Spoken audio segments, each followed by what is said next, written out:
सदा सर्वदा देव सन्निध आहे, कृपाळूपणे अल्पधारिष्ठ पाहे. सुखानंद आनंद कैवल्यदानी, नुपेक्षी कदा रामदासाभिमानी.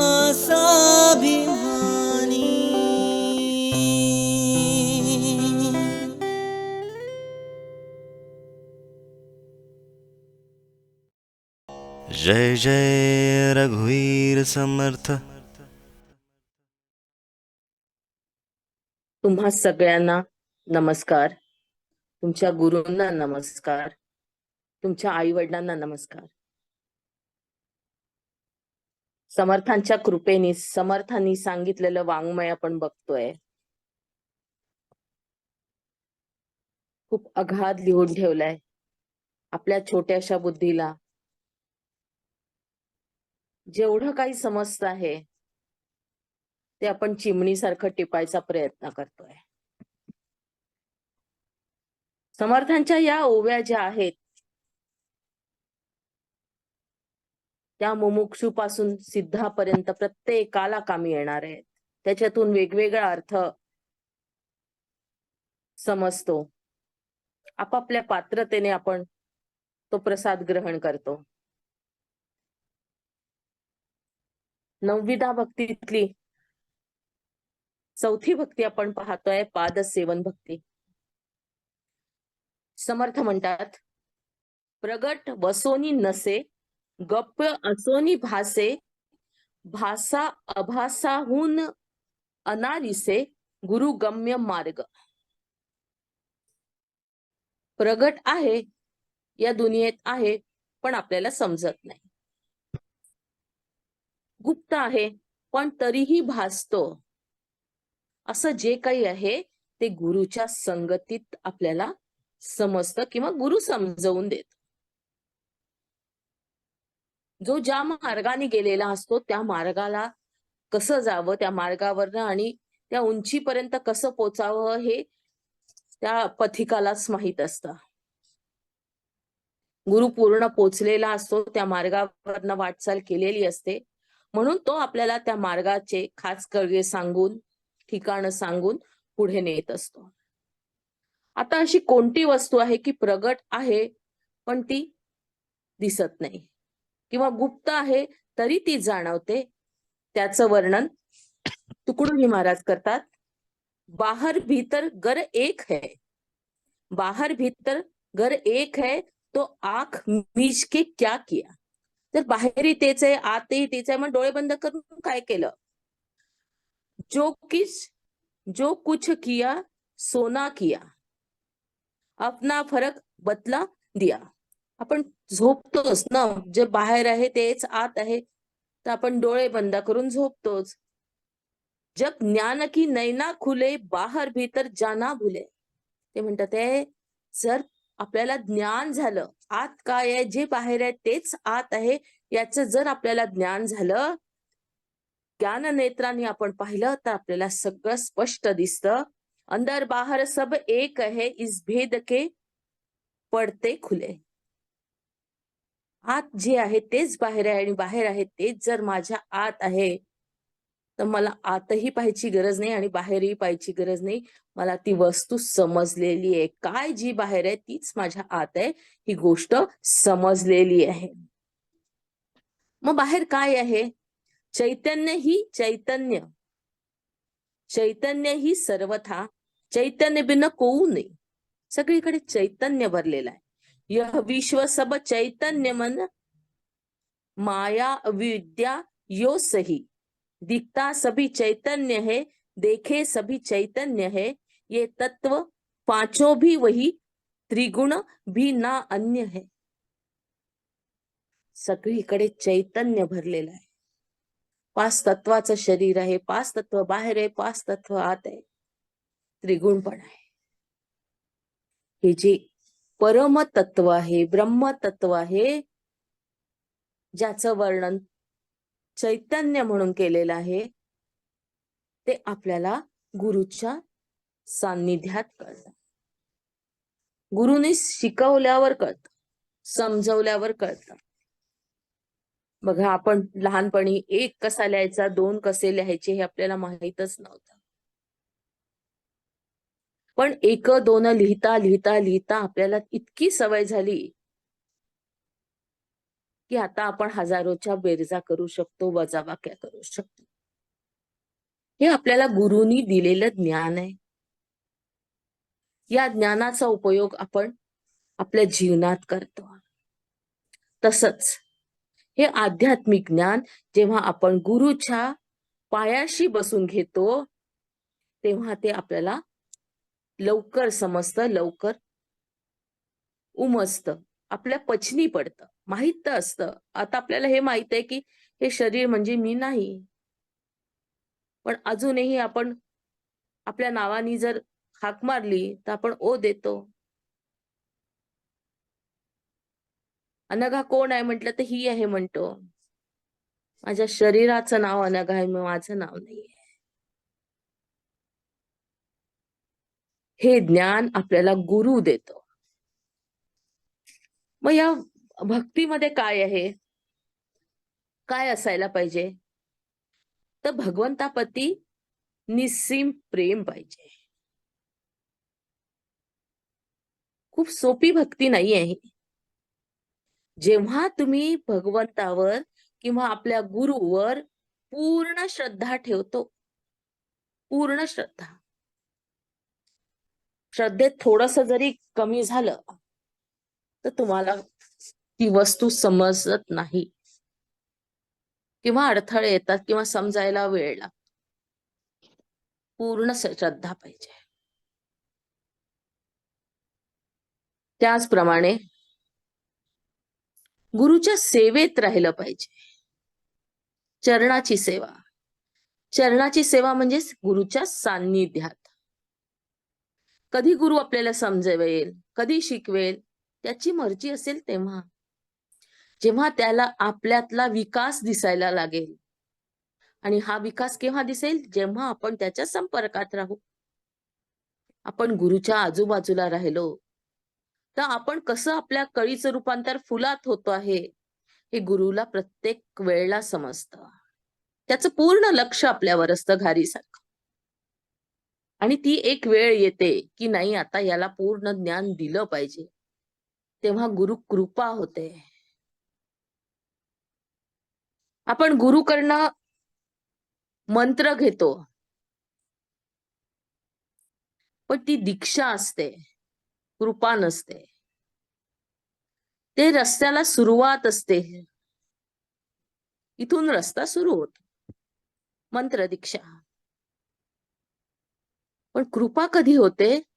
जेव्हा तो आपल्यासारखं आपल्याला बनवतो, त्याला असलेलं ज्ञान तो पूर्ण आपल्यात ओततो, त्यावेळा ती गुरुकृपा होते. पुढचा मुद्दा, आपल्याला देणारा जो गुरु आहे त्याच्या प्रती आपण प्रेम आणि श्रद्धा पाहिलं, पण आपल्या मनात ज्या भावना उठतात त्या भावनेमध्ये देखील प्रत्येक भावनेत आपल्याला गुरुला गुंतता आलं पाहिजे. गुरुला काय आवडेल, काय आवडणार नाही, ह्याप्रमाणे आपलं वर्तन असायला हवं, आचरण असायला हवं. म्हणजे आपल्या हाताने चुका होत नाही. आपल्या देहाने आपण गुरुची सेवा करू, मनाने चिंतन करू आणि चिंतनानुसार आचरण करू. देहानी सेवा, जी काही पडेल ती सेवा, गुरुगृहाची सेवा. मनाने चिंतन, गुरुने एक वर्ड जरी उद्गारला तरी त्याच्यावर चिंतन. समर्थ काय म्हणतात आहे, या ओवीत काय आहे? आपण आज तर गुरुच्या सान्निध्यात नाही राहू शकत, पण ह्याच्यातली एक जरी ओवी घेऊन आपण अभ्यासाचा प्रयत्न केला तर आपल्याला 15 दिवस, महिनाभर आरामात पुरते. असं का म्हटलं, असं का म्हटलं? वेगवेगळे वेगवेगळे कोण दिसायला लागतात. या दृष्टीने म्हटलं असेल का, या दृष्टीने म्हटलं असेल का? मग या ओवीला अनुरूप बाकीचे संत काय म्हणतात? आपण बघा, आरती नंतर म्हणतो, घालीन लोटांगण वंदीन चरण, डोळ्यांनी पाहीन रूप तुझे. तिथे पण सांगितलं, घालीन लोटांगण वंदीन चरण. हे चरण कसं वंदायचंय, या भक्तीत समर्थ आपल्याला सांगतात. प्रत्येक संत येऊन जाऊन त्याच मार्गावर येतात, त्याच ट्रॅकला येतात की गुरुची सेवा करा, चरण सेवा करा, चरणाची रज होऊन जा. मग आपण एखादी ओवी घेऊन त्याचं जर चिंतन केलं, बाकीचे संत काय समजवतात आहे हे जर समजून घेतलं त्या दृष्टीने, तर आपली विजन क्लिअर होत जाते. आता आपल्याला दिसणारं आपल्या सद्गुरूचं रूप, आपण पाहतो फोटोमध्ये सद्गुरूला, पण या सद्गुरूच्या रूपाच्या पलीकडे देखील निर्गुण रूप आहे. 5-5.5 फुटाचे समर्थ, धष्टपुष्ट बांधा, 1200 रोजचे सूर्य नमस्कार घालणारे समर्थ किती स्ट्रॉंग असते. पायात खडावा, भगवी कफनी किंवा सोहळं, कपाळावर आयाळू, मोकळे सोडलेले केस, हे समर्थांचं सगुण रूप झालं. पण आज समर्थ सगुण रूपात नाहीयेत, तर निर्गुण रूपात आहेत. आणि निर्गुण रूप हे विश्वव्यापक असतं. सगुण म्हणजे एका देहात कोंडलेलं, छोट केलेलं, स्वतःला छोट छोट छोट करत सद्गुरू आपलं त्या देहात मावतो, स्वतःला मावून घेण्याचा प्रयत्न करतो. पण जेव्हा तो देहातीत होतो, तेव्हा हे विश्व त्याच्यासाठी कमी पडतं. मग आपल्याला त्याच्या ज्या पादुका आपण पाहतो, त्या निर्गुण स्वरूपात पाहायच्या असतात. त्या पादुका घातलेला तिथे परमेश्वर उभा आहे, अशी कल्पना जेव्हा आपल्या डोळ्यासमोर येते, त्यावेळा आपण त्याचं निर्गुण रूप पाहतो. समर्थांनी, आपण जर समर्थांचंच वाङ्मय पाहतोय, तर मनाच्या श्लोकात किती किती सांगून ठेवलेलं आहे. मना वासना, मना सज्जना,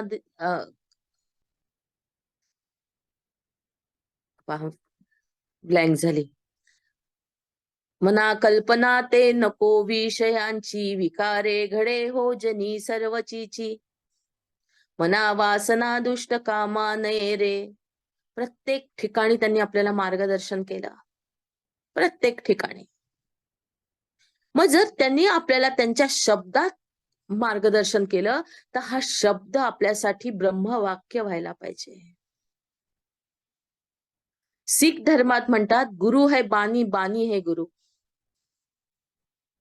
म्हणजे देवानी जे बोलले ते आमच्यासाठी गुरु आहे. जे लिहून ठेवलंय, गुरुबानी, देवानी सांगितलेली किंवा संतांनी सांगितलेली वाणी, ती आमच्यासाठी गुरु आहे. मग ही वाणी कशी झाली? निर्गुण निराकार झाली. आपण वाणीला काही आकार प्रकार देऊ शकतो का? नाही देऊ शकत. मग हे निर्गुण तत्व आहे. मग आचरायचं काय? तर त्या परमेश्वराला, त्या गुरुला देहाच्या व्यतिरिक्त देखील आपल्याला पाहता येतं. हे पाहता येतं त्यांनी उच्चारलेल्या शब्दात. त्यांनी काय म्हटलं, त्यांनी काय सांगितलं, आपल्याला काय उपदेश केला. एकदम तर आपण चकाचक होऊ शकत नाही किंवा मनाला साफ करू शकत नाही.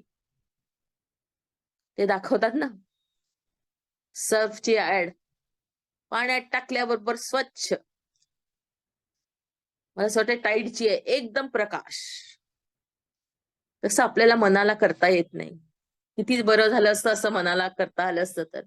संत साहित्यात डुबवलं असतं मन, बाहेर काढलं असतं एकदम चकाचक परमेश्वराचं. तसं करता येत नाही. आपल्याला आपल्या मनातून आपल्यालाच करावं लागतं. एक एक दोष हळूहळू बाहेर काढावा लागतो. एक एक दोष. हेच त्यांनी उच्चारलेले शब्द आपल्या जीवनात आपल्याला उतरावे लागतात.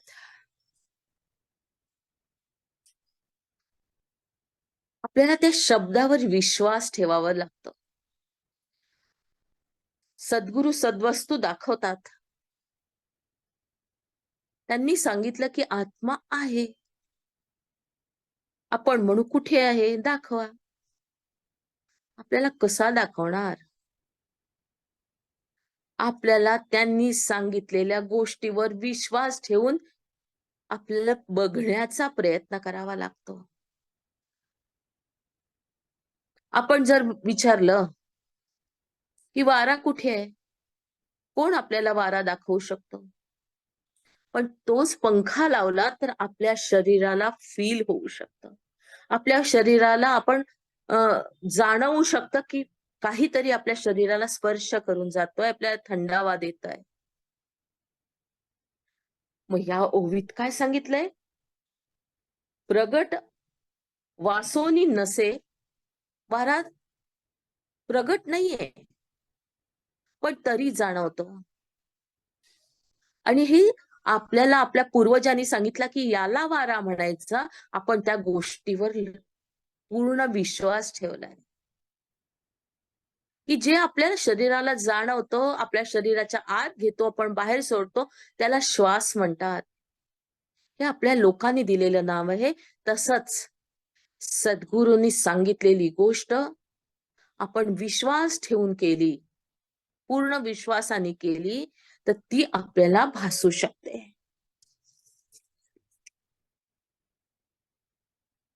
आता हे नाम कसं आहे? तर हे नाम सतनाम आहे. सत्य आहे, सत्य आहे. ही दाखवणारी सद्गुरूची आपल्याला वस्तू दाखवतोय किंवा आपल्याला दिलेलं नाव आहे, हे सत्य आहे. एक ओंकार सतनाम. सत्य आहे. कर्ता पुरख. तोच या विश्वाचा कर्ता आहे. पुरख म्हणजे जुना. तोच करतो. कर्ता पुरख. निर्भव, त्याला कशाचंच भय नाहीये.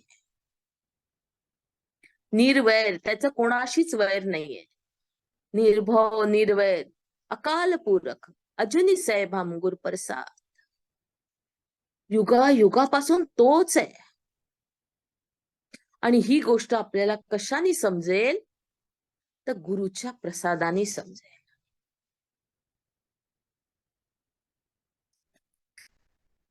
पुढे समर्थ म्हणतात, प्रयोग साधने सायास नाना साक्षेप विद्याभास अभ्यासे काही गुरुगम्यास पाहिजेत नाही.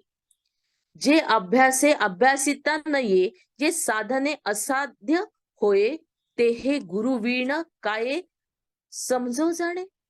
आपण कितीही अभ्यास केला, आत्मा इथे आहे, आपल्याला जाणवेल की नाही श्वास म्हणजे माझा आत्मा आहे. मग लक्षात येईल नाही नाही हा श्वास नाहीये, हृदयात आत्मा असतो असं म्हटलंय.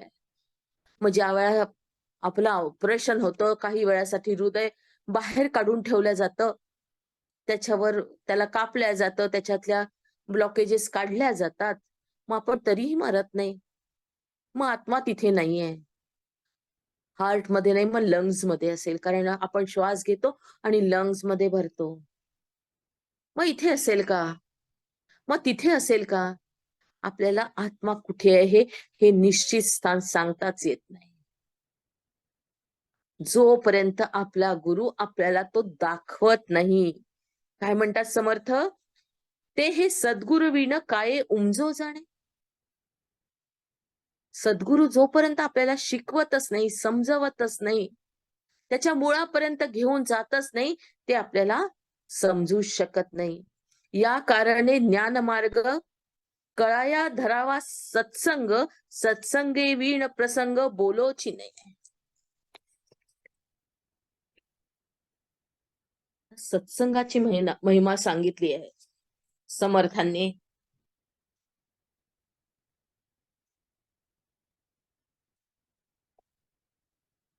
एकनाथ महाराज काय म्हणतात, धन्य जीवन आजी संत दर्शनाचा, अनंत जन्माचा क्षीण गेला. संताच्या जेव्हा संगतीत येतो तर त्यांचं म्हणणं आहे की अनंत जन्माचा क्षीण गेला. म्हणजे जी गोष्ट मला आजपर्यंत मिळाली नव्हती ती गोष्ट मला संतांच्या संगतीत घडली. मज वाटे त्यासी आलिंगन द्यावे, कदा न सोडावे चरण त्याचे. त्रिविध तापांची झाली बोळवण, देखिल्या चरण वैष्णवांचे. आपल्याला सत्व रज तम जे आपल्याला नाचवतात आहे, आपण त्यांच्या तालावर कठपुतली बावल्यांसारखे नाचतो आहे, ते हळूहळू या संतांच्या जवळ येण्यानी, संतांच्या संगतीत राहण्यानी आपले कमी कमी कमी होत, अगदीच कमी होतात. पूर्ण जात नाही तरी कमी होतात. एका जनार्दनी घडो त्यांचा संग, न व्हावा वियोग जन्मोजन्मी. समर्थही तेच सांगतात. समर्थही तेच म्हणतात की जे सत्संगी असतील त्यांनाच हा मार्ग उलगडायला लागेल, ते या मार्गाने पुढे जायला लागतील.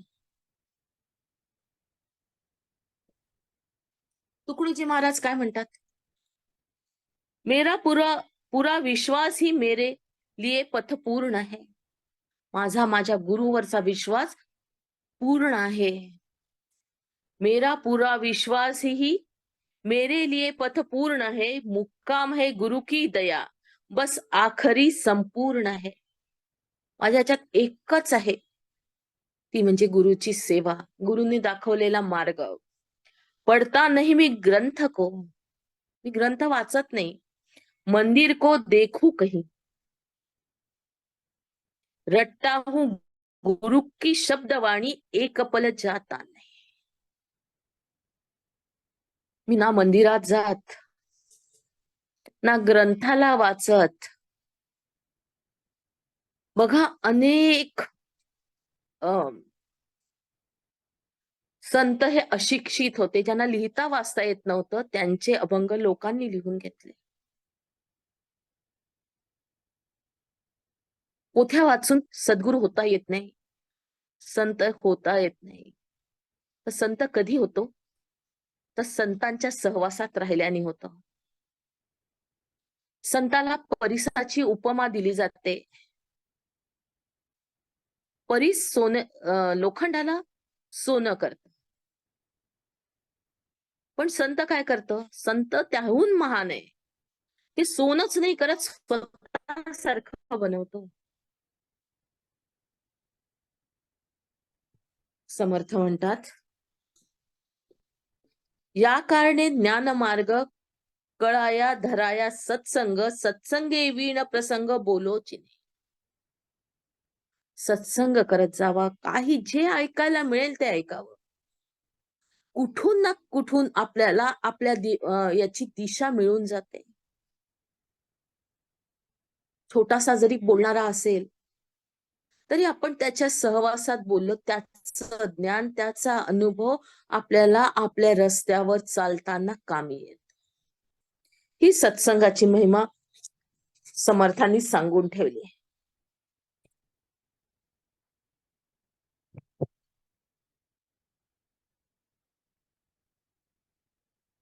आपण शेवटाकडे जाऊया. पादसेवन चौथी भक्ती, पावन करीतसे त्रिजगती, जये करिता सायोज्य मुक्ती, साधया सवये. सायोज्य मुक्ती म्हणजे तुम्हाला माहित आहे, अणुरेणू हुनी थोकडा, तुका आकाशा एवढा. सायुज्य मुक्ती, त्याच्या सारखं होणं,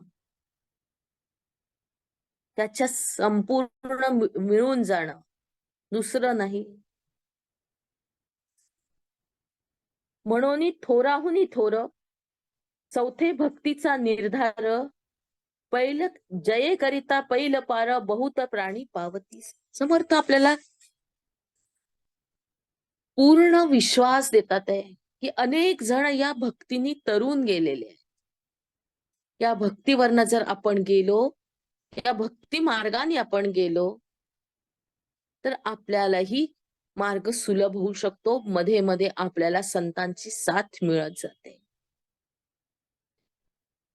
परमेश्वर आपल्यासाठी पुढे पुढे पुढे नेणारा नेमून ठेवतो.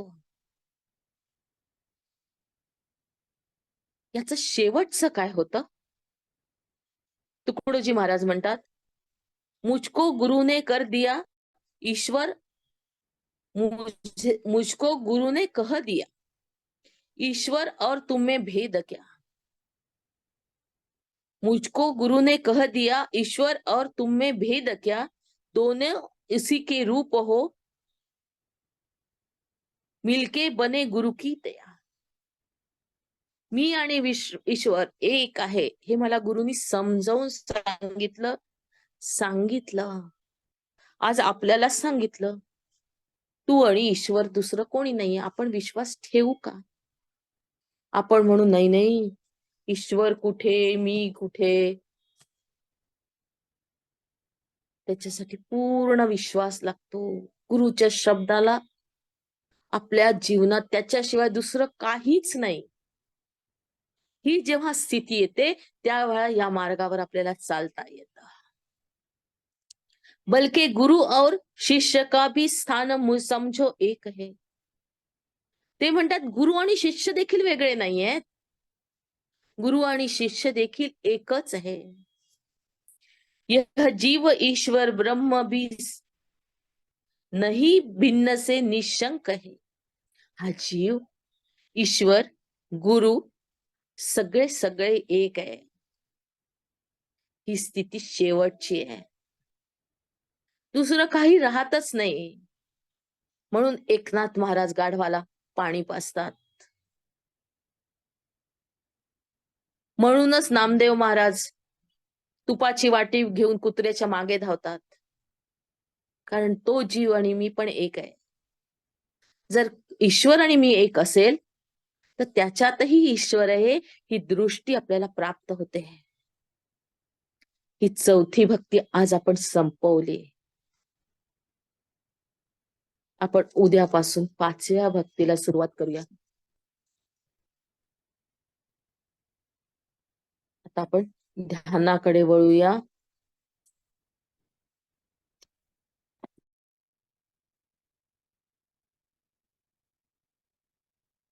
पाणी पिऊन घ्या.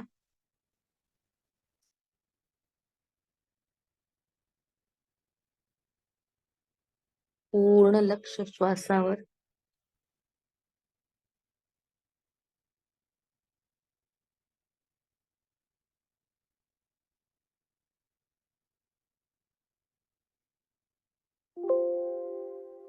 पाय क्रॉस करा, हात क्रॉस करा, डोळे अलगद बंद.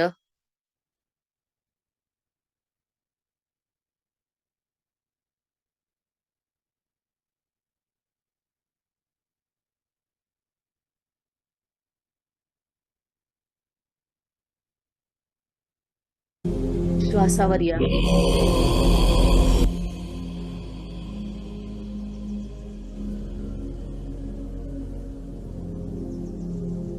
श्वास आत, श्वास बाहेर. श्वास आत, श्वास बाहेर.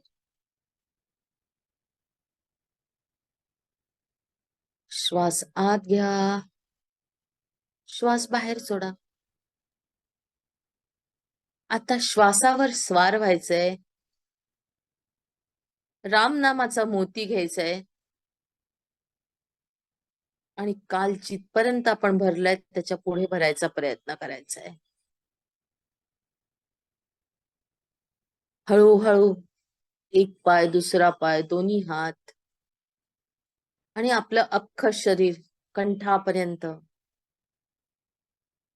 आपल्याला हळूहळू भरत आणायचंय. राम घ्यायचंय, राम आत नेऊन सोडायचंय. श्वासाबरोबर आपण उजव्या पायात होतो. पूर्ण आतपर्यंत जायचंय.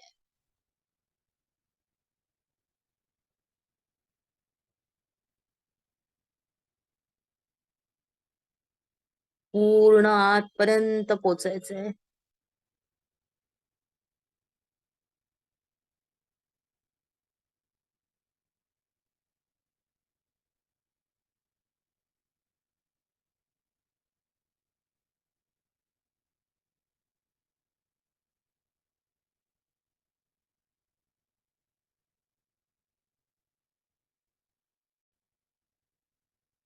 आत चला.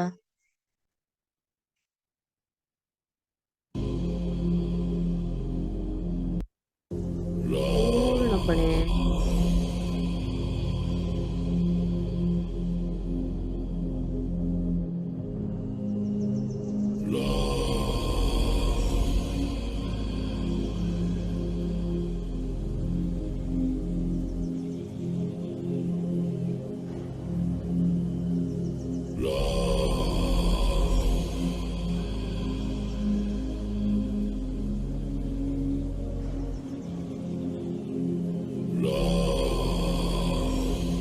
श्वासाबरोबर आत.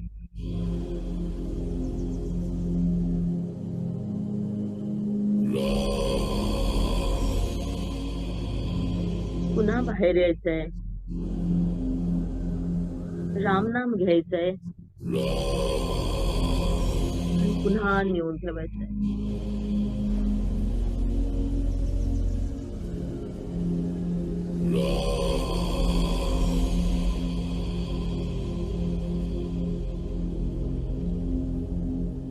श्वास आत.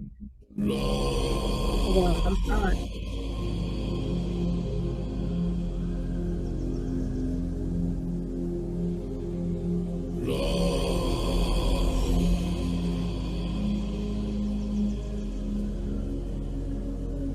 शरीर पूर्ण ढिलं सोडून द्यायचंय.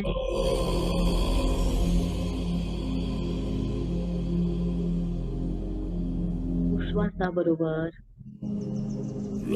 पण आळस, दुःख, नको असलेले विचार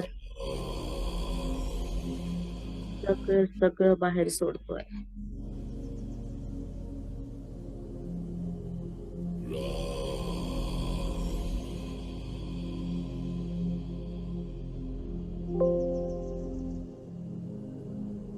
श्वास आत.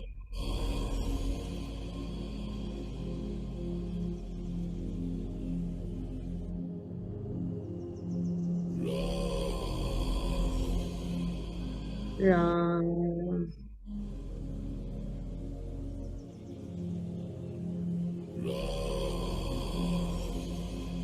राम.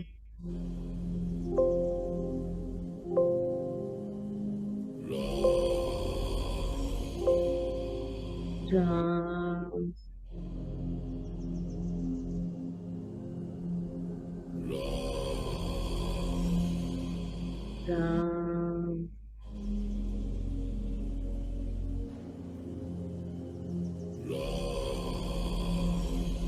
राम.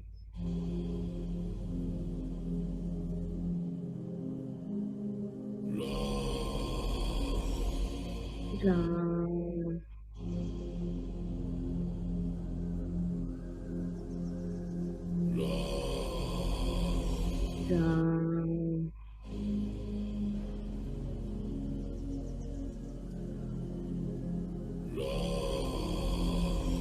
राम.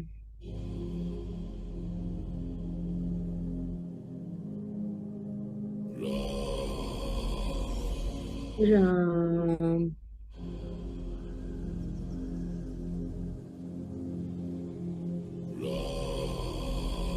राम.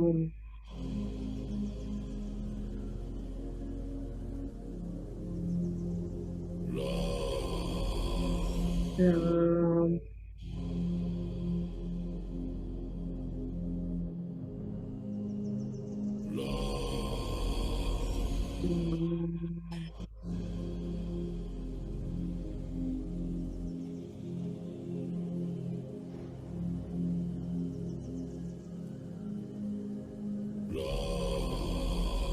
राम.